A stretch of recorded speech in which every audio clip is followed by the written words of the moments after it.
Namaku April. Aku ingin bagikan pengalaman mistisku yang kualami beberapa tahun yang lalu.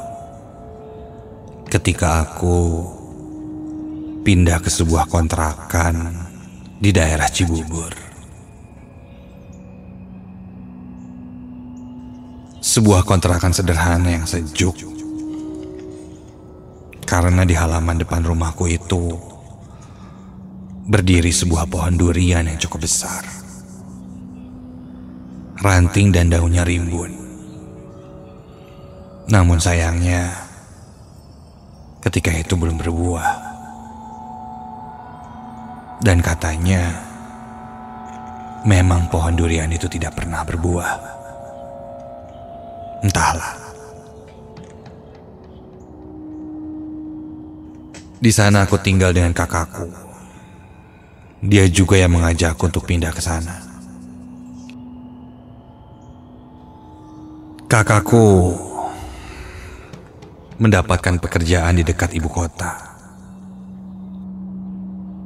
Yang kita tahu, penghasilannya memang cukup menjanjikan. Membuat kakakku berani untuk pindah ke sana. Aku pun coba mengikuti jejak kakakku itu. Mencoba peruntungan, mencari-cari pekerjaan juga.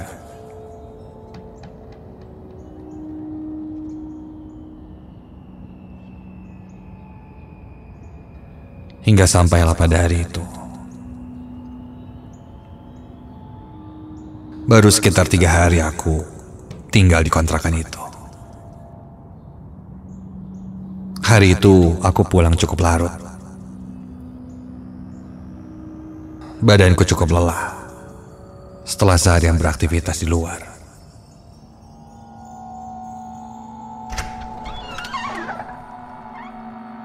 Begitu sampai rumah, aku langsung merebahkan diriku di atas sofa.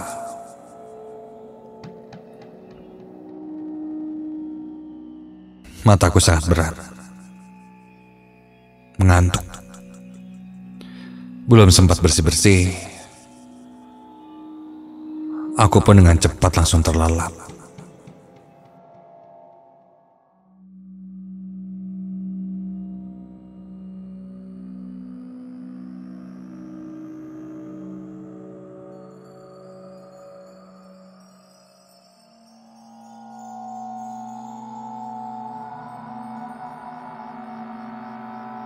Hingga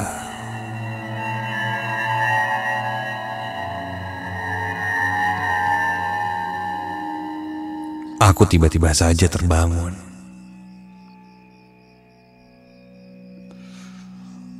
Entah karena apa. Kulihat jam menunjukkan jam 12:30 pagi. Dan kakakku belum pulang. Seingatku, dia memang lembur hari itu.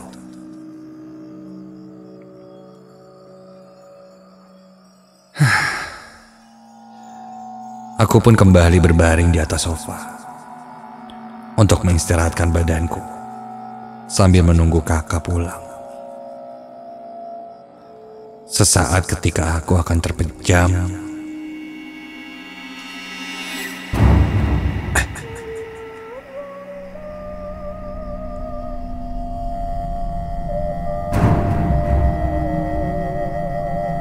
mataku kembali terbuka.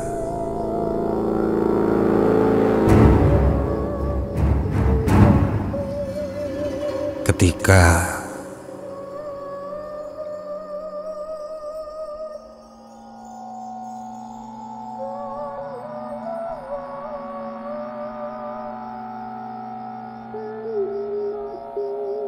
samar aku mendengar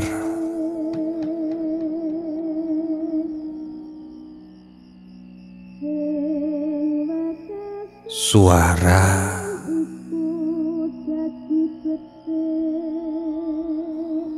orang yang sedang menembang. Iya.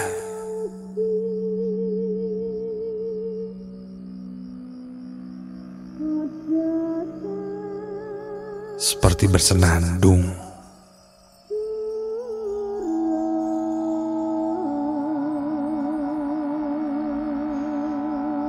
Suara itu terdengar dari sekitar halaman kontrakan rumahku.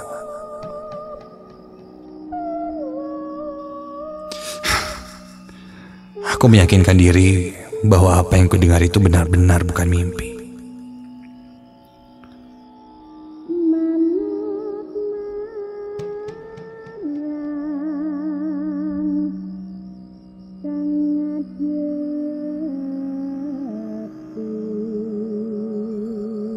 Seketika itu juga bulu kuduku berdiri. Ternyata benar. Memang ada suara perempuan. Namun sepertinya itu suara nenek-nenek.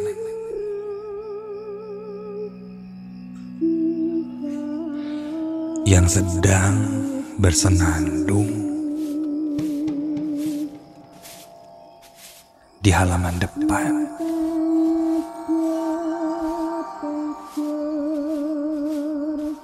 Di antara suara itu, aku juga mendengar seperti ada yang menyapu. Siapa ya? Aneh. Selarut ini ada yang bersenandung sambil menyapu.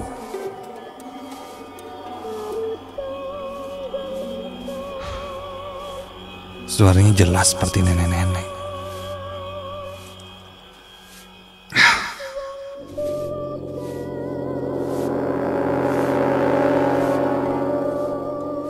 Aku coba berpikir positif.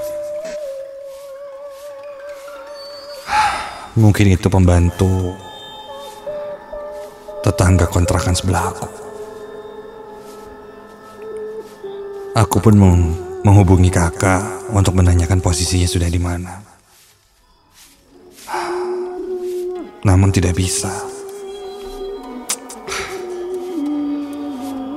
Saat itu aku tidak berani mengecek keluar dan melihatnya langsung. Akhirnya aku pun coba menghiraukan dan melanjutkan tidur. Mencoba untuk tidak memikirkan suara siapa dan kenapa.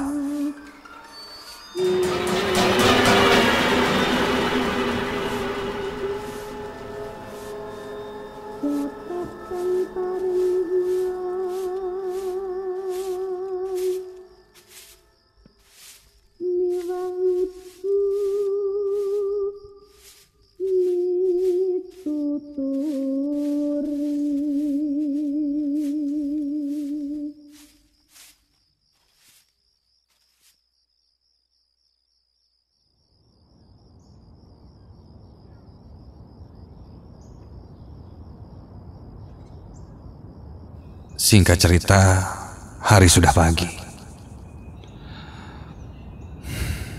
Aku pun bercerita pada kakakku bahwa kemarin ada yang bersenandung di sekitar halaman kontrakan. Jam 1 pagi. Tapi kakakku tidak langsung percaya. Dia malah berpikir aku hanya bermimpi, mengigau.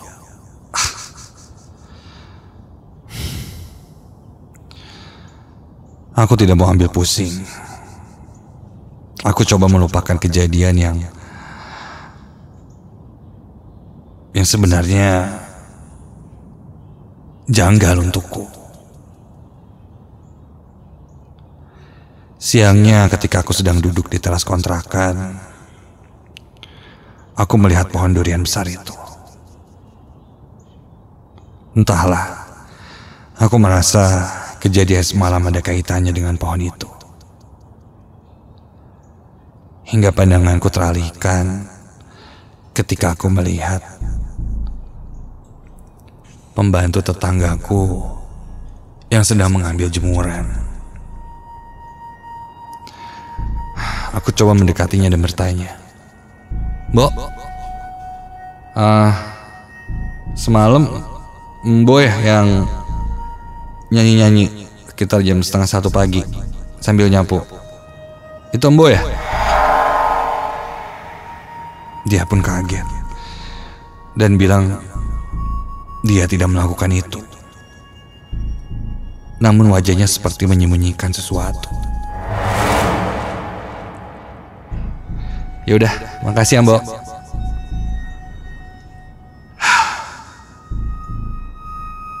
Lalu suara siapa yang ku dengar kemarin?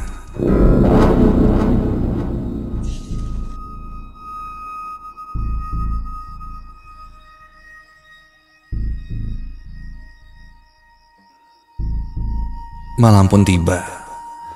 Kali ini kakakku berada di rumah menemaniku, karena dia dapat jatah istirahat di rumah setelah kemarin seharian lembur.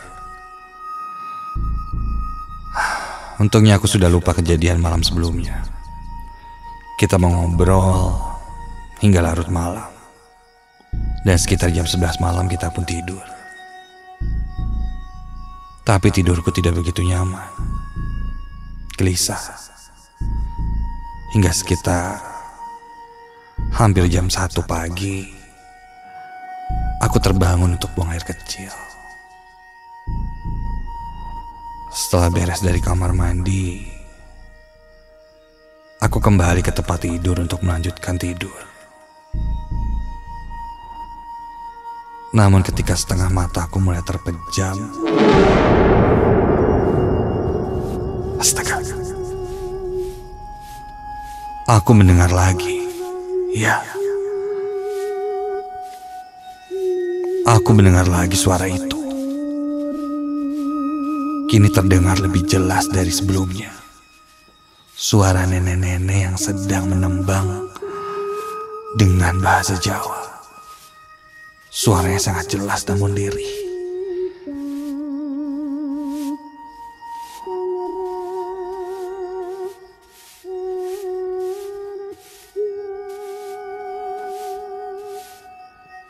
Aku coba memejamkan mata untuk melupakannya.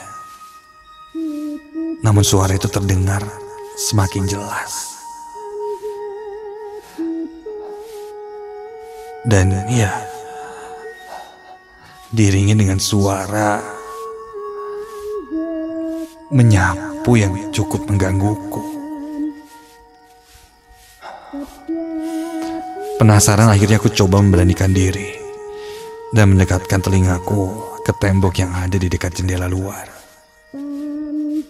yang mengarah ke halaman depan. Jelas, yakin suara itu memang ada di depan halaman rumahku itu. Aku pun langsung bangunkan kakakku. Kak, hei kak, bangun kak, dengar deh, suara nenek-nenek lagi nyanyi gitu ada lagi kak. Kak bangun dulu, hei. Namun kakakku sepertinya terlalu lelah untuk bangun.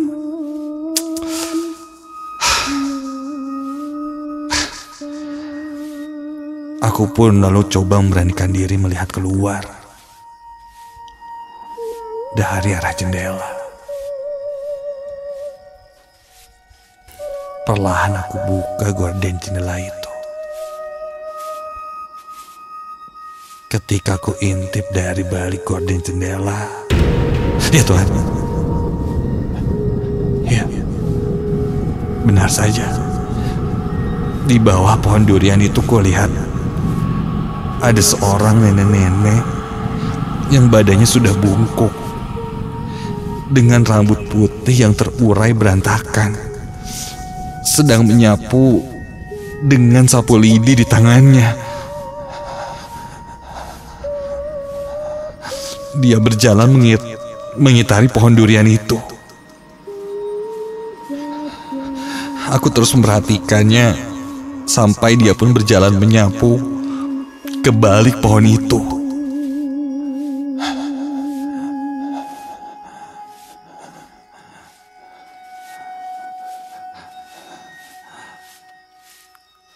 Kutunggu lagi sosok nenek itu, tapi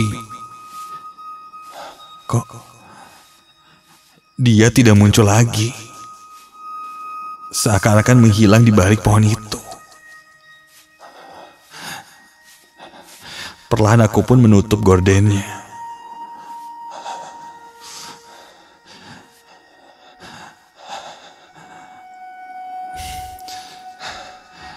Kini,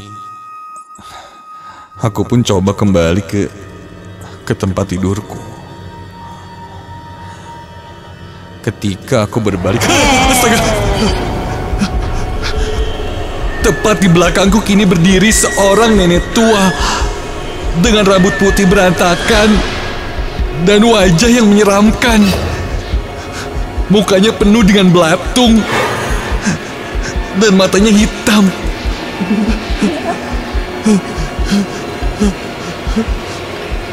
Wajahnya seperti bercucuran darah segar yang mengeluarkan bau yang sangat busuk.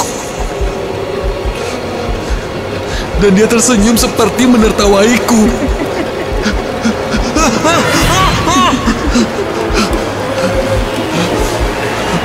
Seketika itu juga aku pun kehilangan kesadaranku.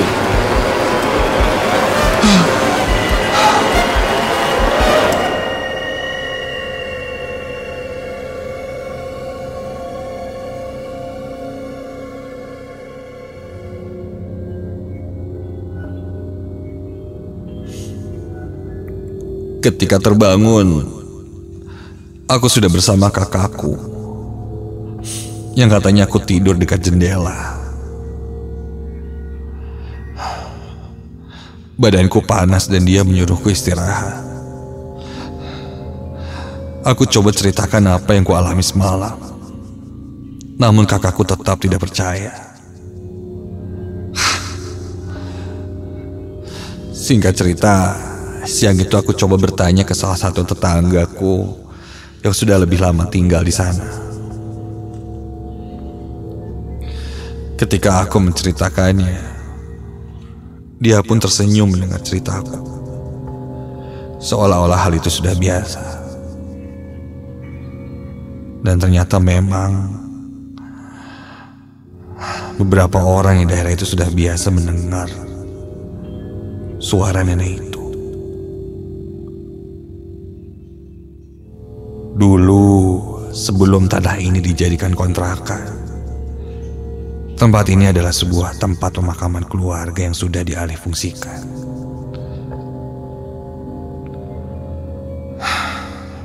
Dan di salah satu makam itu, ada makam seorang nenek yang dulunya menjaga makam itu semasa dia hidup. Namun dia jatuh sakit dan meninggal, dan dimakamkan di tanah ini. Dan makamnya berada dekat dengan pohon durian itu, yang kini sudah diratakan. Aku merinding setengah mati mendengarnya. Tetangga aku hanya berpesan, berusaha membiasakan diri jika suara itu terdengar lagi. Semenjak kejadian itu, aku tidak berani dikontrakan sendirian. Mungkin arwah nenek itu merasa terusik karena tempat istirahat terakhirnya, tempat yang dia jaga semasa hidupnya, dijadikan kontrakan, diratakan, dan menyampaikannya secara tidak langsung dengan nyanyian-nyanyian itu.